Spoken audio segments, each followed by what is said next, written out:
It's me again. And when I say me, I'm being very specific with that word. A couple of days ago, I did a post which I thought was particularly on point, and I want to talk about that post a little bit.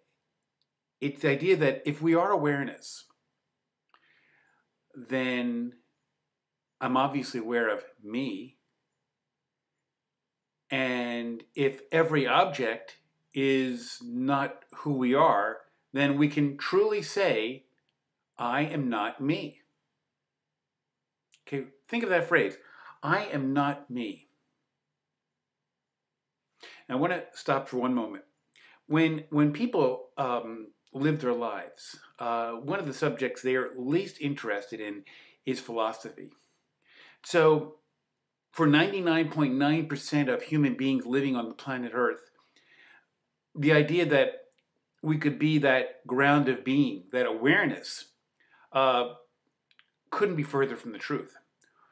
99.9% of all people are identified with their mind, and the mind is an object, and the mind only knows objects. Now, for that remaining 1/10 of 1% who, are intrigued by Zen and Advaita and other kinds of, esoteric philosophies, the attention goes to the opposite extreme, that it's only awareness. And what they do is nearly everyone who's in that camp, the 1/10 of 1% camp, they try to grasp awareness. Well, awareness is not graspable. It is what everything is before there's anything to grasp.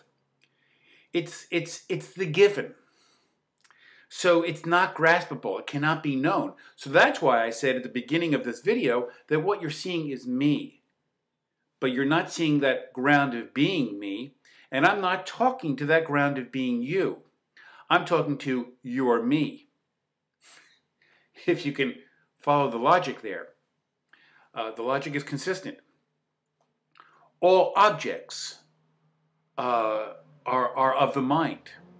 Because without our sensory apparatus, we wouldn't see, hear, touch, feel anything. Our sensory apparatus lets awareness connect with the senses. So here are the two errors. The first error is the 99.9% of humanity that is not interested in, unaware of the ground of being. There's that group. What they do is they place all of their psychological and emotional identification on objects. I'm my body, I'm my job, I'm my gender, I'm my age, I'm my weight, I'm my intelligence as I evaluate it, I'm my family, I'm my religion, one of the worst of all identities. I am my nation, and so therefore I say, well, I'm my name. I'm Eric, and I'm American, and I'm 59 years old. I know I don't look it. I'm born and raised in the Philadelphia area. I spent a lot of time in college. I've read a lot of books. I listen to mostly classical music. And what I'm doing is an inventory of the me. And also, when I look outside, and I see the trees and stuff, and I know you can't see that, but when I look outside, I'm seeing more of me. Because those trees and sounds and cars passing and that kind of thing, that's all being filtered by my brain. And it's being experienced as me. It feels a lot more distant than the me that has thoughts and feelings, but nonetheless, it is me. So when I say I am not me, the me is everything. The one thing I am is the one thing that I cannot be aware of, that ground of being. Now here is the second error. The second error is this. Many people in that 1/10 of 1% group reject the me. They're rejecting the world as unreal, as thoughts as unreal, as feelings as unreal. Everything that is perceived as unreal. That's as great an error as the first group. They've just gone to the opposite extreme. And why do people do that? Well, there's a lot of reasons that I put in my book. But one of the important reasons, one of the less sort of non-esoteric reasons, is the mind is really good at negating things. And so it says, oh, I'm awareness, as if that's an object. And then what it does is, it says, because the Buddha said it, or whoever said it, because my grandmom said it, the world is a dream, and awakening is awakening up from the dream. That is crap. Bullshit. Nonsense.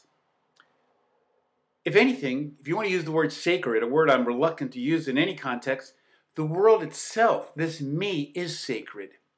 Who you are is sacred. You were born as a sacred being, but all you learned was negation. Your parents negated you by trying to form you into the being that they wanted you to be. They projected who you should be. And you learned this verb should. Well, I should be smart. I should be good looking. I should be sexy. I should be a good dancer. I should be a good athlete. I should be a good lover. I should be this and that and the other thing. And the mind loves should. So it's never in the now. It's always one step away because I'm not doing it right, and this now could be nicer, it could be better. It's always in time. It's not relaxed into the now. So, although there is no you who will gain anything from any esoteric training, there is one very important, vital thing that you do attain, and this is what you attain. As you relax into awareness, you see all of this. You see what the mind does with the world. You see the mind manufacture its many identifications. You can't help but notice it. And as you notice every thought, feeling, sensory object, and as you notice it as real, you see a very interesting sub-context. What you see is, when I have this identity, I am a Jew, and as a Jew, I am this, that, and the other thing, or I'm a Catholic, or I'm an American, goddammit, or I'm an intellectual, and I just know Impressionist art better than you do, and I'm sexy, or I'm cool, I'm a good dancer, I'm this, that, the other thing. As you see these things, these many identities, including I'm the good parent because I love my children. I'm the good parent because I discipline my children. Blah, blah, blah. I'm the good kid because I get A's in school, As you see all these things, you see that you're enslaved to them. You're enslaved to every thought you believe about yourself that you think is true. When you say, I'm a Muslim, you are a slave to identity. Because you're not a Muslim. Awareness comes before everything. You're not even a body, because awareness comes before the body. Every single thought you believe is true is a lie. And that's why I called my book Liberation from the Lie. Everything you want to be. I would like to be an enlightened master, a guru, a teacher. That's another enslavement. That's another identity that you got to support. You got to do all kinds of things. You got to wear special clothes. One thing you don't wear is your village called Their Idiot is Missing. You might not want to wear shirts like that. See, that's why I said, even though there's no self that gains anything, there is a psychological self that is way too powerful in nearly all of our lives. And this is also called the ego. And this, when you are free of the ego, that's what awakening is all about. That's also what liberation is all about. So when people say that's false too, they're wrong. They're laboring under another identity. The know-it-all, spiritual know-it-all identity. Because nothing I say can mean anything unless you try it out and test it for yourselves. That's all you can do. So notice these things. Notice these many identities.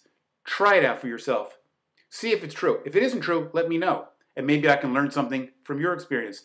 I would even hope that might be the case. Thank you.